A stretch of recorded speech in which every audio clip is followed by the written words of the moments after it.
Garden Basics with Farmer Fred is brought to you by Smart Pots, the original lightweight, long-lasting fabric plant container. It's made in the USA. Visit smartpots.com/Fred for more information and a special discount. That's smartpots.com/Fred. Welcome to the Garden Basics with Farmer Fred podcast. If you're just a beginning gardener or you want good gardening information, well, you've come to the right spot.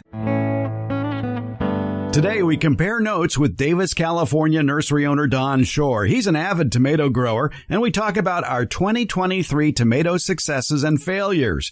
And we check with the tomato trials done this past summer at the Fair Oaks Horticulture Center. It's a wide-ranging conversation today, not only about hybrid and heirloom tomato varieties that were notable for their size, flavor, production, vigor, or lack thereof. It also includes some great tips for growing and caring for your 2024 tomato garden, no matter which varieties you choose. This interview recently aired in the Beyond the Garden Basics newsletter, but the response was so big, well, you should hear it as well, if you're not a subscriber to the newsletter. Plus, we want to know your own tomato winners and losers of the summer of 2023, and we'll air your tomato thoughts in a future episode. Today, we're talking tomatoes. We're podcasting from Barking Dog Studios here in the beautiful Abutilon jungle in suburban Purgatory. It's the Garden Basics with Farmer Fred podcast, brought to you today by Smart Pots and Dave Wilson Nursery. Let's go. Early fall, it's an active time in our garden. We're busy removing declining summer vegetables and flowers, maybe, and this is a good idea, cleaning up debris from the garden beds, maybe adding compost and mulch, and then planting either a cover crop or a cool season vegetable. But let's reminisce a bit.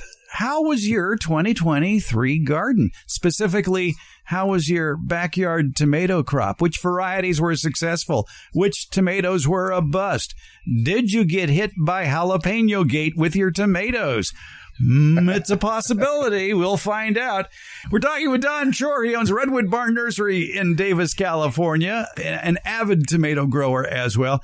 Now, the tomatoes we're going to talk about were our successes and failures, along with Don's customers' successes and failures. But again, all gardening is local. Your results may vary. And Don, I think one way we may have varied from the rest of the country, unlike the rest of the country that had a lot of hot spells, we had a fairly mild summer. Yeah, I went back and crunched the data, which you can gather from the automated weather stations at the CIMMYS website. And we had in Davis 13 days that hit 100 degrees or above. That's pretty average, actually. And then we had 30 or 40 that were in the mid to upper 90s, which means not pollination weather, but still not a problem for tomato plants. They wouldn't be setting during those times. We had a lot of pollination weather this year. I know people always think we had a terribly hot summer, but honestly, it was a pretty balmy, pleasant summer here in the Sacramento Valley. And that means that at least half of our days between mid-May and mid-September, we had suitable weather for not just pollination, but fruit development. So it should have been a pretty good year for tomatoes. In fact, it should have been a really good year for tomatoes around the Sacramento Valley. And talking with customers, many people said things like, oh, my best year ever for tomatoes, and then and they would mention some one variety that didn't do well or that wasn't what it was supposed to be. We can come back to that topic for sure. But in general, good yields across the board for most varieties, and even some heirlooms stood out as having good yields, which we don't really promise to people. So yeah, reflecting back, this is one of the things I do like to do in October is sit down with my database and the list of the tomatoes that I planted well, I still can remember, or even better, still walk out there and see how they're doing and make notes about how things did. Because next spring, February, we're buying seeds and getting going on planting things. And your subjective memories aren't as good, especially as you get older. So it's a good idea to make notes about these things.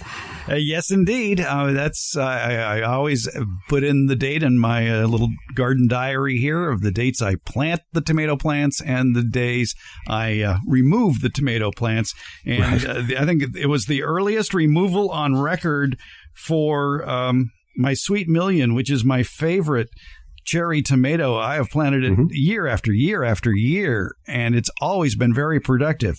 Not this year. It got pulled out on September 10th, and production was minimal. But again, looking at the Sweet Million plant and the way it was producing tomatoes, it just looked odd to me. It goes, this doesn't look right. This doesn't look like a typical Sweet Million cherry tomato.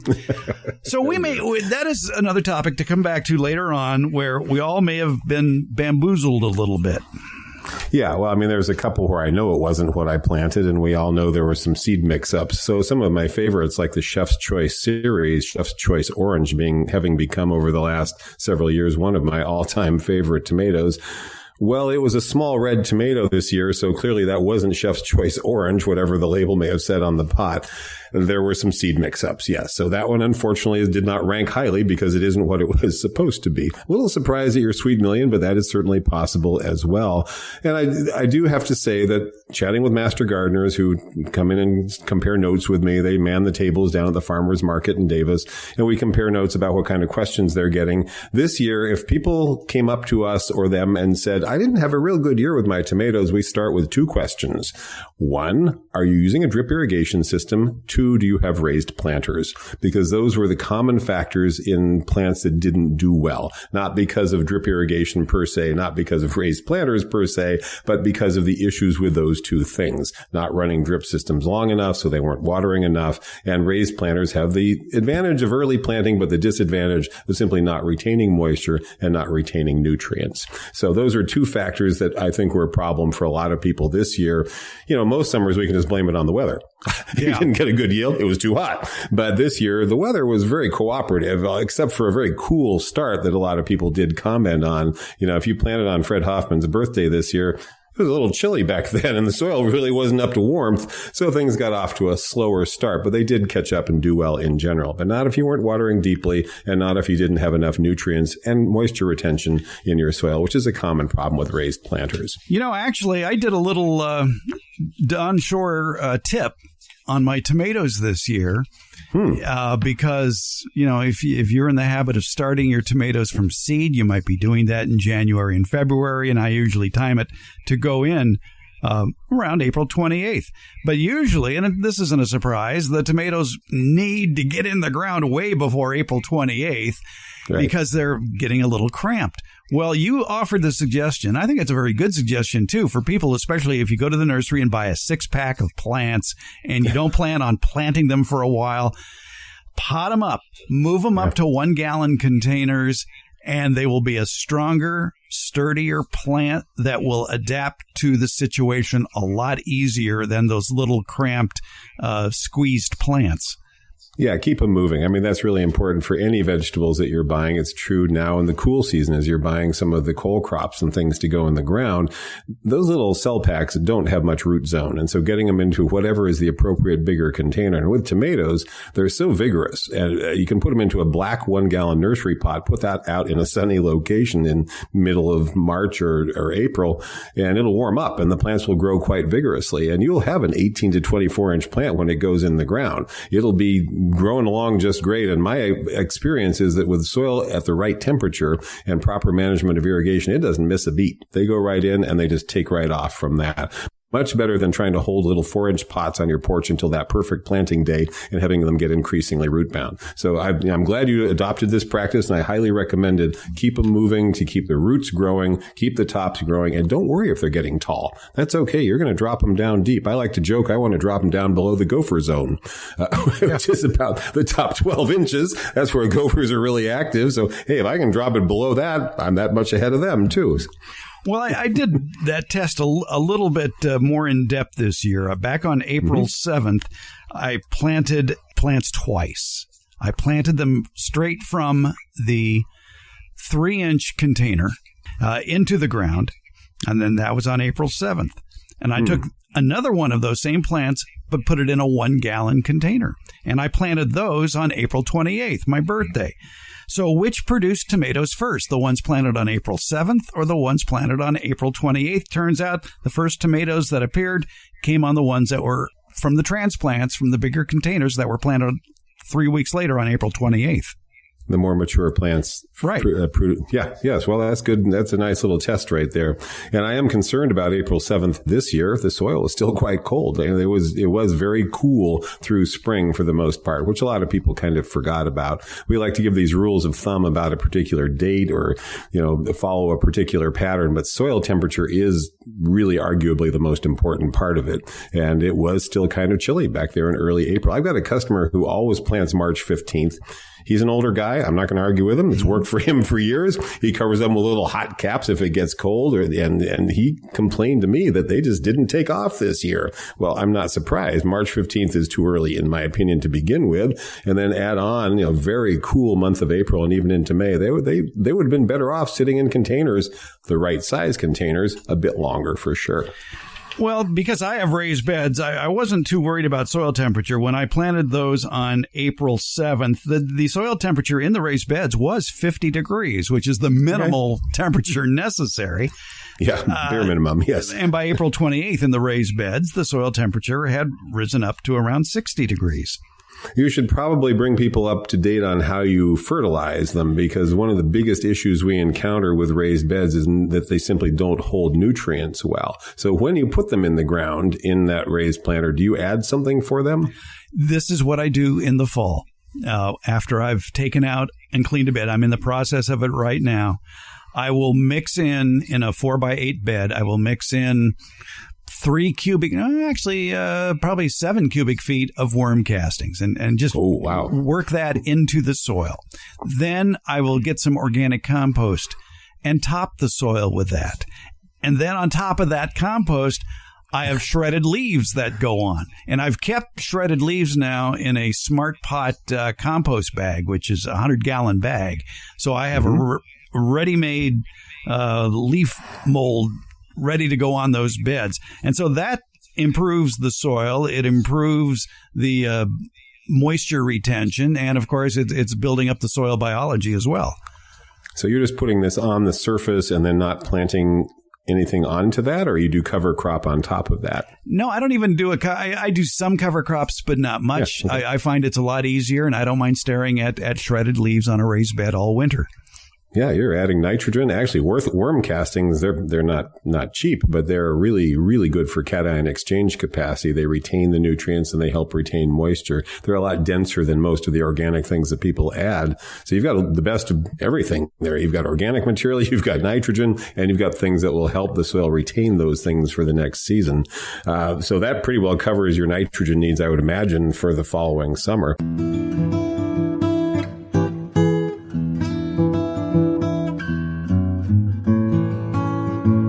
I've told you about Smart Pots, the original award-winning fabric planters. They're sold worldwide. Smart Pots are proudly made 100% right here in the USA. They're BPA-free and lead-free, making them safe for growing vegetables and other edibles. Well, the folks at Smart Pots have added a new product to their lineup, perfect for building the healthiest soil imaginable for your garden by composting. It's the Smart Pot Compost Sack, a large 100-gallon fabric bag that's lightweight yet extremely durable and lasts for years. It can hold 12 cubic feet of pure compost. This rugged fabric is entirely porous, containing many micropores that allow for air circulation and drainage. It's easy to start a compost pile with the Smart Pot Compost Sack. Just open the sack, set it on level ground, and start adding your compostable materials, grass clippings, vegetable peelings, coffee grounds, and more, as well as fallen leaves, straw, and shredded paper. Next, place the optional cover over the sack. That's all there is to it. Smart Pots are available at independent garden centers and select Ace and True Value hardware stores nationwide. You can find the location nearest you at their website, and you can buy it online from Smart Pots. Just visit smartpots.com/Fred. And don't forget that /Fred part, because on that page are details about how, for a limited time, you can get 10% off your Smart Pot order by using the coupon code FRED, F-R-E-D. Do it at checkout from the Smart Pot store. Visit smartpots.com/Fred for more information about the complete line of Smart Pots' lightweight, colorful, award-winning fabric containers and their new compost sack. And don't forget that special Farmer Fred 10% discount. It's Smart Pots, the original award-winning fabric planter. Go to smartpots.com/Fred. Let's get back to our conversation with nurseryman Don Shor about the best tomatoes and the not-so-best tomatoes of 2023. And a lot of it has to do with soil preparation, including during the wintertime, perhaps planting a cover crop in order to have a more nutritious soil for 2024. I've done cover crops. Obviously, I like to just stick in fava beans and things like that. And it started raining. And of course, as we recall, we had 13 atmospheric rivers last winter? Something like that. And I had not gotten cover crops in where the tomatoes were. So I had a bag of fava bean seed, and it's January. And the soil is so saturated, I should not even have been walking on it. But I went out there in my boots and I slogged my way down and I shoved a couple fava bean seeds into the mud where each tomato plant had been. I just cut them off. I don't pull them out. I just cut them off and let the roots disintegrate there. And every one of those fava bean seeds came up in spite of 100% soil saturation and very cold temperatures and 40 days of rain in the next 80 days. They did great. They just filled in that spot. And as far as I'm concerned, they're cultivating it for me, putting nitrogen right there. But what you're doing sounds pretty gourmet. I imagine your tomatoes were very appreciative. Feed the soil first. That's my motto, and it works. Now, another thing, too, and because we've talked about this for years, and you finally drilled it into my head, my raised beds need more parallel drip irrigation lines. So now, in a 4-foot wide bed, I have 5 lines running the length of the bed, and I'm getting better penetration and spread of the water. This is the patented Fred Hoffman drip irrigation technique that I describe to people regularly, because I'll tell them you have 4-foot wide beds and 5 drip lines in there. Yeah. And they sort of look startled. I say, well, that way you get the distribution you need. If you've brought in this really fancy soil that you paid great money for from your local rock yard and then amended it with a bunch of nice stuff, the water tends to just run straight down. Right. And so people tend not to water enough. And you have to water differently than I do. I can give tomato plants a week's worth of water all at once. I can give them 10 or 12 gallons at once, and it'll still be there because I'm just doing out in garden soil, basically. In your case, you're growing them almost in a container soil. And so you probably have to water, I'm guessing, 2 to 3 times a week, and not giving 10 to 12 gallons all at once, but giving each plant at least a couple gallons. And when I say that, people's eyes widen. A couple of gallons. You don't really realize how much water it takes to grow food. So overall, good rule of thumb, indeterminate tomatoes, 10 to 12 gallons of water total per week, whether all at once, if you can do that, or split into a couple of irrigations.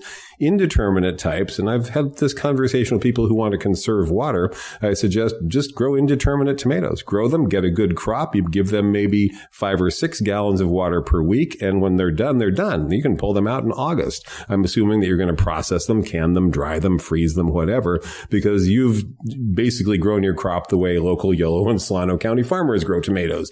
A whole crop all at once to then put by for the winter and for the following spring. And you can use less water in that case. But the common problem we're hearing is people trying to cut way back on the watering, and then the poor plants barely grow and they barely yield. Right. So you do have to give them a lot of water. If you want to conserve water, grow one really good tomato plant, not 10 poorly watered tomato plants. I think you'll be happier with the results. Or move to some place where it rains in the summer.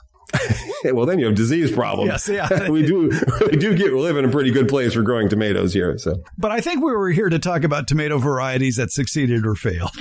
Yes. And I will say my number one producers, and I love to tout this one for gardeners who are kind of casual out there and just want a whole lot of something. And maybe I call it the empty nester tomato. You know, they used to grow 10 or 12, but they just want one. They want to travel. They don't want to have to worry about it. Juliet came through once again. I just went out and took a picture of my Juliet hybrid tomato, and the plant filled the cage very quickly, 5 feet tall, cascading back down to the ground with long branches and trusses of fruit. By my just eyeball estimate, there are about 400 fruits still on that plant. And these are these little meaty, they're sauce tomatoes, but really you can use them for anything. I mean, they're like cherry tomatoes, just more elongated, extremely productive, extremely disease resistant. All America selection from, I think, 1999 or something like that, and has really taken off because it grows well everywhere. Very disease resistant, very productive. So Juliet wins the volume award this year. Did you have much cracking issues with Juliet? It does if you don't water it carefully. There's so much fruit that even if a quarter of them split, it's not a big deal. But yes, that can be an issue. As they're in their fruit expansion phase, if there's any drought stress, then they will continue to try and expand and burst. And so you do have some of them split. It's such a high yield that it's not a huge issue, but it is a watering related phenomenon. And it's just, anyone can grow it anywhere is what it seems. It's one of those ones where if someone comes in and they're a new gardener and they want to know what's a really good tomato, and I'm thinking this person doesn't actually even know how to water or anything, let's make sure they get at least one cherry tomato and at least one Juliet and at least one good hybrid, and then they can have fun with all the other varieties that are out there. But if they get a couple of those, they're sure to have a good yield. 2 hybrids that you have recommended over the past few years. I have planted now for 3 or 4 years in a row. New Girl and Valley Girl, which I guess are related to Early Girl. Yep. Valley Girl is an attempt at replacing Early Girl with, I think, a open pollinated. New Girl, I can't remember now off the top of my head whether it's open pollinated or a hybrid. I can check real quickly here. It's from Johnny's Seeds, and mine have outperformed Early Girl. So that's a tough mantle to try and steal. Yeah. Early Girl is very reliable everywhere, especially in California. New Girl does outperform it. Very similar fruit, another 4 or 5 ounce red round tomato, really good flavor. I'll say this one thing, it's got a tougher skin. And in some ways, that's an advantage. I mean, some people don't like a tough skinned tomato because they're trying to make sauces and they don't want all the skin in there. But you know something about tougher skinned tomatoes? They can take direct sun better. They can take rainy weather better. We hit the dew point several mornings a couple weeks ago, and some of the other tomatoes started spoiling out in the garden. New Girl was just fine. We got some rain the other day over here on our side of the valley. No problem there either. As we get late in the season, some of your tomatoes will be spoiling as they're ripening, not the tougher skinned ones. And New Girl is in that category, as is Champion, and Lemon Boy is another one. They'll be hanging on there in November. So they're good ones to have just for that alone. And here's the other point. Really good flavor and very good productivity on New Girl. How was your Valley Girl this year?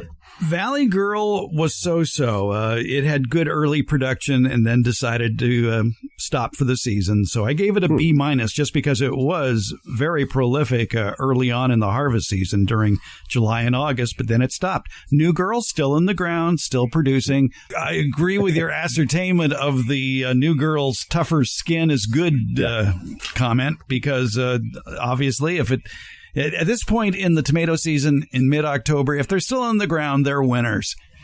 Yeah. Oh, yeah. If they're still out there and not rotting as they ripen. And this is something I've taken to recommending to people. If you have a variety and you've been having problems with it softening, or you go out there and they seem like they're spoiling as they ripen, pick a little earlier.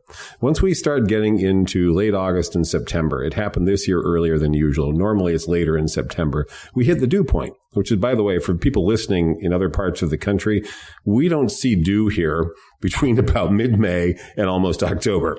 You go out in the morning, you might see a little sparkle of it. That's it at best. We don't have a thing where plants are moist all the way till 10 or 11 in the morning. Once we hit the dew point and we have plants with moisture on the leaves and especially on the fruit, if they're beginning to ripen, any little bit of spoilage organism, any little bit of injury to the skin, whether it's a bird or a bug or just wind bumping it against the tomato cage, they'll start to spoil very rapidly. And most of us have had the unpleasant experience of reaching in to pick what looks like a great tomato and having it disintegrate in our hand as we pull on it. If that's a problem with a variety that has a thinner skin or is a really big fruited one, pick them before they're fully ripe. Pick them when they're turning color. If rain threatens, if extreme heat threatens, if we have a lot of morning dew, or if you're in a foggier zone where you have fog into the morning, pick them when they're midpoint on color, and you can let them ripen on your kitchen counter. I have them sitting right now. I've got about 20 tomatoes on a dish towel on my counter that I picked over the last few days. They were not fully ripe, but they're ripening inside, and I can monitor that. That way I don't go out there and find this was the day the ground squirrels discovered that tomatoes are edible, or this is the temperature. We're going to be 49 degrees in a couple of mornings. That's the coldest we've been so far. That can be cold enough to cause some spoilage organisms to get in. So you can ripen them on your counter under more even conditions. And if a heat wave threatens, I really suggest this. If you've got a lot of fruit and it's facing to the west and you hear we're going to be over 100 degrees for a couple of days, pick the ones that have some color already, and you'll be a lot happier because they will continue to ripen indoors. They're climacteric fruit that continue the ripening process indoors. The flavor will be just as good. That's good advice for July, August, and September. Right now, well, enjoy the spoils. Yes. Now you go out and find what's hanging on there and doing well. You have a small yard and you think you don't have the room for fruit trees? Well, maybe you better think again, because Dave Wilson Nursery wants to show you how to grow great tasting fruits like peaches, apples, pluots, and nut trees. Plus, they have potted fruits such as blueberries, blackberries, raspberries, boysenberries, figs, grapes, hops, kiwi, olives, and pomegranates. These are all plants that you can grow in small areas. You can even grow many of them in containers on patios as well. It's called backyard orchard culture, and you can get step-by-step information via the Dave Wilson YouTube videos. So where do you find those? Well, just go to davewilson.com, click on the Home Garden tab at the top of the page. Also in that Home Garden tab, you're going to find a link to their fruit and nut harvest chart. You can be picking delicious, healthy fruits from your own yard from May to December here in USDA Zone 9. And something else you're going to find in that Home Garden tab. You're going to find the closest nursery to you that carries Dave Wilson's quality fruit trees, and they're in nurseries from coast to coast. So start the backyard orchard of your dreams at davewilson.com. Let's get back to our conversation with nurseryman Don Shor about the 2023 tomato trials in our own yards. And Don certainly had a few winners. But I did have a couple surprises this year. One was pineapple. Have you ever grown pineapple? No. It's an old heirloom. It's been around forever. Pineapple gives you a 1 pound fruit. And I always tell people, it's really rich, tangy flavor. That's where the name comes from. And it's one of the yellow orange ones. It's got red all suffused in both the skin and the flesh. So it's a beautiful fruit. And you get 5 or 6 typically, but they're big and it's cool. And you've got some other tomato that's your major workhorse. This is just for fun. I got more than 20. I actually totaled 24, and most of them were over a pound. And the ones that weren't were very close to a pound. And I was watching those every morning, terrified that it was going to be the night that something came in and discovered that my pineapple tomatoes were at the perfect stage of ripening. But I let them go fully ripe on the vine. It was astonishing. So this year, thanks to the combination of weather and luck and serendipity to throw all those things together and good deep watering, gave me very good yields. And I would take them into work and people would look at this 1 1/4 pound orange yellow fruit with red streaking on it and just be amazed by it. So what's that one? I got to grow it next year. And I'll say, yeah, but grow it next year and that's fine. But plant some reliable hybrids as well. One variety that you've recommended over the years, I've grown it now for 2 years, is bodacious, which gets very big. But I noticed it is susceptible to cracking. Yeah, we had issues with it, with the weather fluctuating. Bodacious did very well for me again. My yield was not as high as always, but it's definitely still up on my top 10 list. Bodacious, Rugby, 2 new ones that have come on the market in recent years. I've tested them now for several years running, and they've been consistent. So that's a very good one. And when people want a beef steak type tomato, which is a long conversation because there's not really a beef steak tomato anymore, but there are beef sounding tomatoes like Beef Master and things like that. They're not really tolerant of our conditions here. Someone's asked me for a slicing tomato when they ask for that. They want one with a lot of that connective tissue that makes a whole slice hold together, a nice meaty texture, as they call it in the business. And bodacious meets those criteria, has very good flavor, has very good yield here, been consistent for me. But cracking can be an issue. That seems to be related again to watering, somewhat related to erratic watering, but really more to just fluctuations in temperature. I've noticed more cracking on varieties when we get cooler spells and then suddenly get hot. And obviously it just affects the fruit expansion phase. They're still fine. You just got to watch them carefully, because if they crack and you let them go soft ripe, just like we were saying before, they could spoil very quickly. So I decided to plant something that is placing themselves in the pantheon of the early girl type tomato. This one was called Early Doll. Early Doll, okay. Early Doll. Well, it's been pulled out.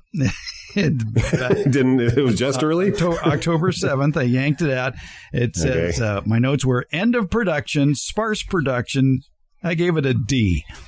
This was tomato don't give up. Never give up on a tomato just from 1 year's performance. We know. Yeah. That's the other thing, is never rave about a tomato just on 1 year's performance. A couple of years is what it takes, and see whether that one does. Maybe it likes a hotter summer. Who knows? Yeah. One group that I've never really gotten into myself before were the ox heart tomatoes. Mm-hmm. And so this year I grew one called with apologies to my French teacher, Coir de Bue. Coir de Bue, B-U-E, yes. Which literally means heart of the ox. Mm-hmm. And this is an Italian variety, and it gave me about 40 fruit, and they were all close to a pound. And they're very meaty, very solid kind of fruit, as the name suggests. They're the kind you could make into sauce or puree or something like that. Definitely a winner this year for the first time, so I'll do it again next year, and I'll give you a full report after 2 years experience.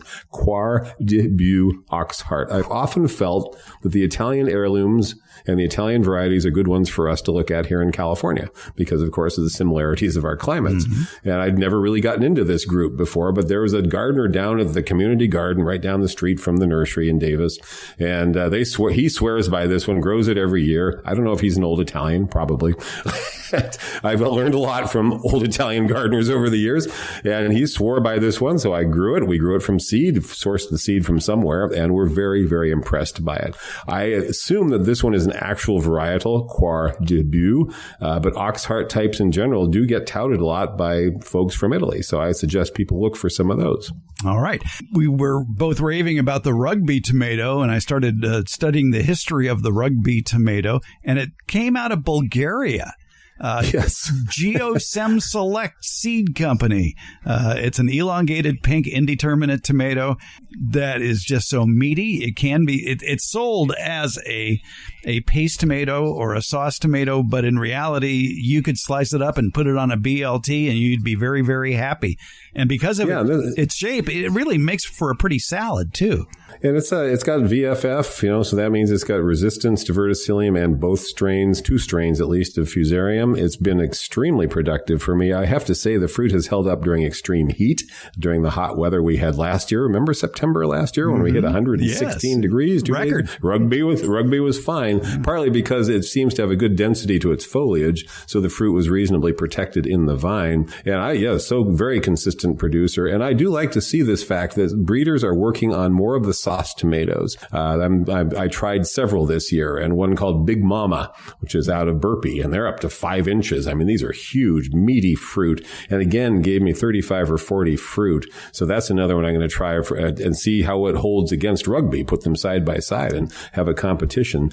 I do think sauce tomatoes are great choices for a lot of people because, at least my experience has been, they hold up better in the heat, in the direct sun, seem to have better disease resistance. Rugby is definitely a winner. That one will be growing every year and selling it every year. Now, you're not going to find that at most garden centers because big wholesale growers haven't picked this one up yet. If you're listening out there, wholesale growers, look for Rugby. You'll have to order the seed from Bulgaria. But we got ours from one of the regular online vendors, probably Totally Tomatoes or Seeds and Such, one of that crowd. Been very impressed by it. One of my customers recommended it initially because he sat next to someone from the breeding company at a party and learned about it that way. And so I ordered the seed originally from Bulgaria, but now I can get it from some of the regular suppliers. But Big Mama is one to look for if you're a fan of Burpee Seed Company. Another one, very, very good producer. So I've been impressed by the new lines of home processing tomatoes that some of the growers seem to have come up with. I'm not always impressed with the directions of breeding programs. All of these miniature tomatoes that are coming on the market, I'm withholding judgment on those. None of us at our garden center like the purple or blue tomatoes, the new ones that have come on the market. The flavor is off. None of us like them.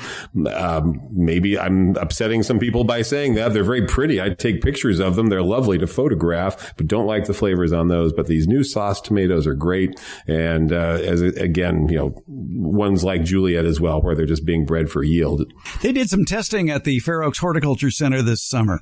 They grew 3 tried and true tomato varieties, Big Beef, Lemon Boy, and Celebrity. And they planted those varieties, newer, alleged improved varieties, Big Beef Plus, Lemon Boy Plus, and Celebrity Plus. The results were mixed. During a 30-day period of harvesting in July and August, the original Big Beef tomato plant produced 84 tomatoes with an average weight of 15 ounces. Whoa. Big Beef Plus, however, only produced 75 tomatoes with an average weight of 8 ounces. That's almost half. And Interesting. The taste testers, though, preferred the taste and texture of Big Beef Plus. Both Lemon Boy and Lemon Boy Plus tomatoes were harvested to about the same number, 132 to 111. The size was about the same, about 7 ounces. And Lemon Boy, though, was preferred by the taste testers to Lemon Boy Plus by about a 3-to-2 ratio. Celebrity Plus produced 50 pounds. The Celebrity produced 40 pounds. And they're both about the same size of tomato. And 71% preferred the flavor of Celebrity Plus, but they preferred the texture of the old Celebrity. And the big difference, they said, was the size of the plant. The original Celebrity, because it's a semi-determinate, stayed compact, about 3 or 4 feet tall, while Celebrity Plus got over 5 feet tall. Oh, so Celebrity Plus is actually probably indeterminate. It sure sounds that way, doesn't it? Yes. Yeah, and well, semi-determinate was a term that was applied to Celebrity when it came on the market and did not have a meaning before that. So I think they made it up for that particular variety. Celebrity is an incredibly popular variety that I don't like. And I don't, part of it is that the plant is not vigorous. It yields well, no question about that, but there's not a good density of foliage. I get more sun scald on Celebrity tomatoes than any other variety. It yields very well. It's thin skin, so it cooks down real well. That's all true, but generally speaking, I've just had more problems with it. So I will jump on the Celebrity Plus bandwagon, but I'm not sure what the plus is that's been added, because it's got every disease-resistant gene already built in. So I'm not sure what they've added with this new iteration of it. Perhaps resistance to another strain of Fusarium or something? Or what is the plus all about? More branches. More branches. More foliage. There you go. In the October 20th, 2023 edition of the Beyond the Garden Basics newsletter and podcast, we dive into an article written a few years ago by the San Joaquin County Master Gardeners newsletter. It's entitled The Top 10 Habits of Happy and Successful Gardeners. As you might imagine, many of those habits are things that you're probably aware of. The 10 habits included feeding the soil, learn before lopping, embracing failure, shop carefully, put the right plant in the right place, water intentionally, controlling snails and slugs, never let a weed go to seed, attracting beneficial insects, and lingering in the garden. That last one is very intriguing. Spending time in the garden not only helps you discover a plant problem in its early stages, but it's also healthy for you, being surrounded by the sights, aromas, and tastes of plants, and also a treat for your ears, what with the songs of the beneficial creatures that populate your garden. And that's what we're going to be discussing with Debbie Flower. We're calling this The Benefits of Lingering in the Garden. If you're already a Beyond the Garden Basics newsletter subscriber, it's probably lingering in your email, waiting for you right now. Or you can start a subscription. It's free for now. Find the link to the Beyond the Garden Basics newsletter and podcast in today's show notes or on the Substack app. Or you can sign up at the newsletter link at our homepage, gardenbasics.net. Let's continue our conversation about the 2023 tomato trials with nurseryman Don Shor. If you had problematic tomatoes, we have to point something out. It may not have been your fault. The big disappointment this year, and we need to talk about this jalapeno gate plus, if you will, where people are getting a lot of surprises. And my favorite small tomato, and it has been for years, is an heirloom called Gardener's Delight. It's bigger than a cherry tomato. It's called a grape-sized tomato, but it's been prolific in past years.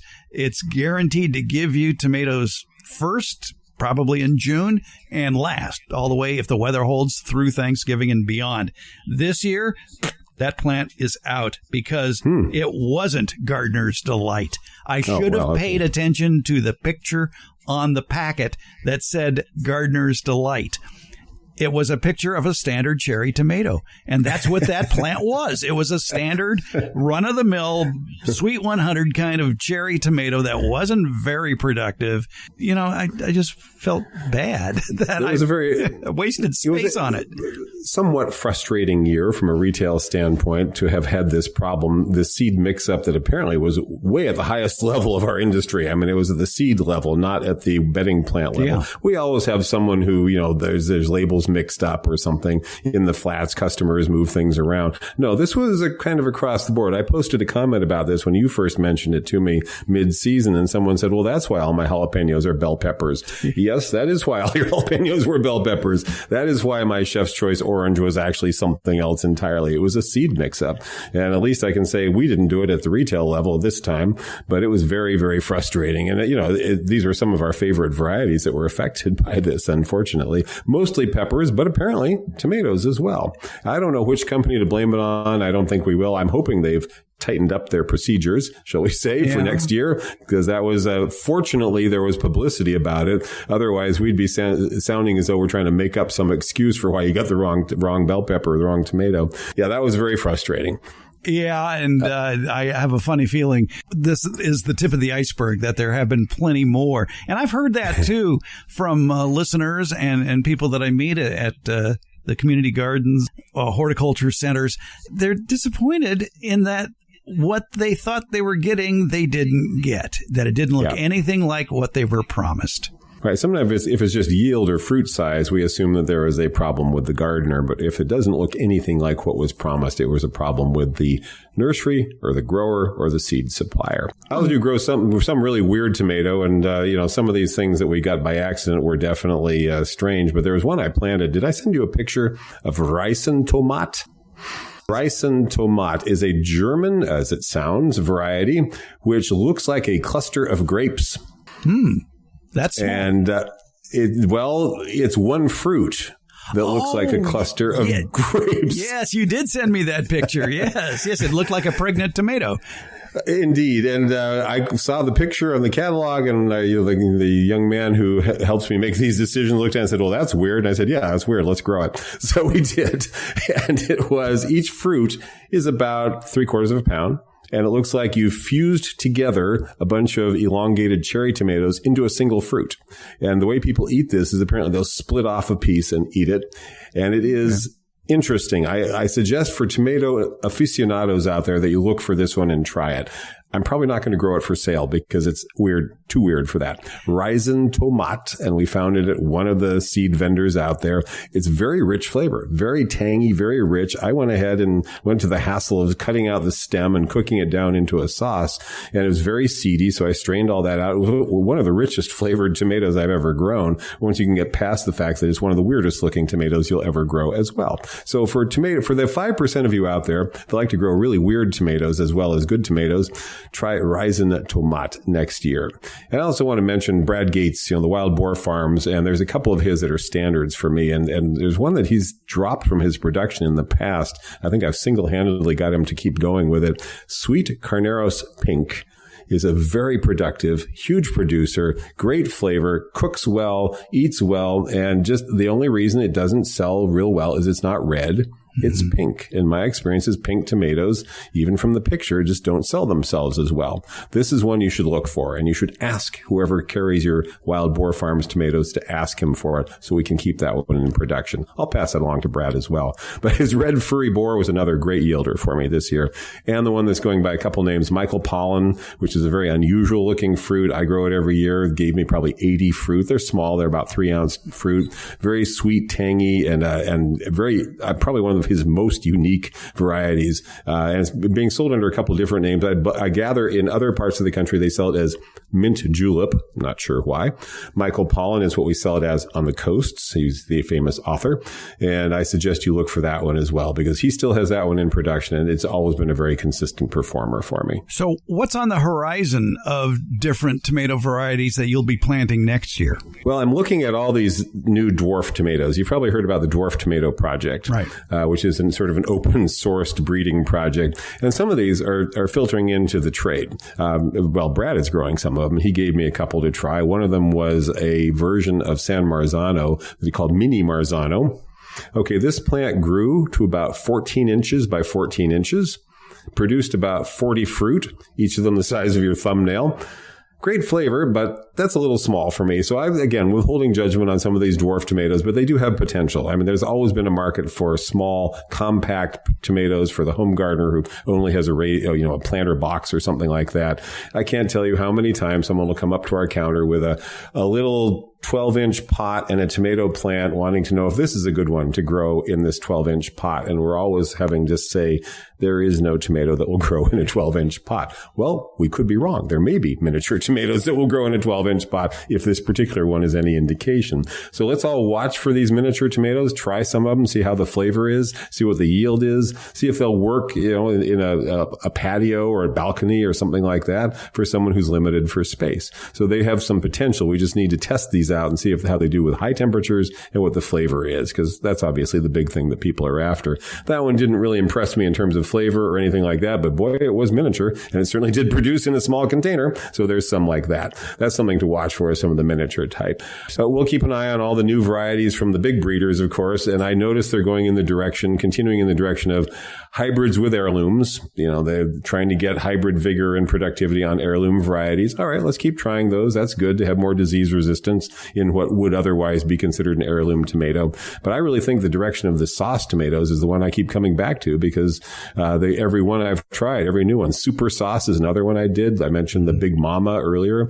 Both very good production, great for salsa, for cooking, and really good flavor. And a bigger sauce tomato, as you described with Rugby, can be sliced. You look at it as a sauce tomato, but if you're someone that wants tomatoes on a sandwich, you will be happy with these as well. Yeah, I think the days of Roma and San Marzano just might be limited. I haven't bothered with Roma for quite a long time. It's considered the canary in the coal mine for blossom end rot. Mm-hmm. Do I have to explain what canary in the coal mine means? Okay. All right. It's the early indicator of blossom end rot. How's that? It just gets it no matter what. It's going to get it. The first ones are going to throw them away. The next ones will be fine on the same plant. But it's a little plant, and you don't need that. You can get these newer varieties that are more productive. San Marzano, I do stock every year as a retailer because I have a customer base that likes it. It's older gentlemen who are of a particular heritage, and it is a very good producer here. But when I grew it last year, I didn't pick a lot of them because I had these other great sauce tomatoes out there. Rugby was out there. The other ones were out there. They're more for your money in terms of what you're getting. San Marzano does very well. Don't get me wrong. Its yield is always great, but these other ones are just so much more tomato in each tomato. San Marzano is a small, skinny thing, and it's relatively hollow, honestly. These other ones like Rugby and Big Mama are beefy. They give you lots to work with, especially if you're into salsas and things like that, because they're chunky enough that you can just kind of chop them up, cook them partway down for that kind of fresh salsa that people like to use, where it's still got pieces of tomato in it. They're really good for that. San Marzano's got its following, but you're right. The older generation will pass, and so will it. Well, I think we've exhausted the topic of tomatoes. There you go. So watch for sauce tomatoes, watch for the new hybrids, and everybody should plant Rugby and Bodacious. I don't know about Bodacious, but Rugby definitely, yeah. It's and every year will be different. Every area of the country will be different. Let me know what your favorites were. What were the successes? What were the failures? And by trading this information, maybe we can expand the palette. That's the important thing. Write them down. Keep a journal on this kind of thing. I started that years and years ago, and I would look back and go, oh, yeah, I grew that tomato 20 years ago. It did pretty well. Let's try it again, because there's so many new varieties every year. And also with consolidation and loss of growers, there's going to be, in my opinion, fewer tomato varieties on the shelf at your garden centers. This is something I noticed this year. A lot of hardware stores that aren't really nurseries didn't have a big vegetable selection this spring for one reason or another, and they didn't have a lot of diversity in that selection. So the way to get the really unusual ones is start your own from seed or go to an actual garden center. Yes, and get yourself a greenhouse too. That works too. That helps. All right. Well, I hope everybody had a very tasty tomato year this year. And of course, we look forward to a tasty 2024 tomato year as well. Don Shor will help us along the way. Don, thanks for all the tomato knowledge. Always good to be here. Thanks, Fred. So what are your thoughts about your own 2023 tomato garden? You'll find many ways to contact us in today's show notes, or you could go to gardenbasics.net and click on the link that says contact. Also, when you click on any episode at gardenbasics.net, you're going to find a link to SpeakPipe. You'll find it in the show notes. And when you bring up SpeakPipe on your computer or smartphone, you can leave us an audio question without making a phone call. Or you can go to SpeakPipe directly. That's speakpipe.com/gardenbasics. You want to call or text us? We have that number posted at gardenbasics.net. It's 916-292-8964, 916-292-8964. Email? Sure, we like email. Send it along with your pictures to fred@farmerfred.com. Or again, go to gardenbasics.net and get that link. And if you send us a question, be sure to tell us where you're gardening, because all gardening is local. Find it all at gardenbasics.net. One of the most listened to episodes in the Garden Basic podcast library had to do with raising backyard livestock, in particular, raising chicks and hens. And with cold weather approaching, if you have a backyard flock, you need to take certain precautions now. Or maybe you're thinking of acquiring some egg layers for your family. Well, you want to know the basics for raising those chickens. Back in April, we talked with urban chicken consultant, really, that's a thing, and she's also a University of California certified exhibition poultry inspector, Cherie Sintas Glover. In that episode, you'll learn from her, what do you feed a baby chick? Why you don't want to use pine shavings or newspaper as the flooring for your baby chicks? Why you should only offer warm water for baby chicks, precautions on using heat lamps around your chickens, how to pick a chick that isn't a rooster. That almost sounds like dating advice. And what are the best breeds of chickens for a home with small children? Give it a listen. Go back and listen to episode 260 from April of 2023. It's called Raising Chicks and Hens. Find a link to it in today's show notes or at the podcast player of your choice. And you can find it at our homepage, gardenbasics.net.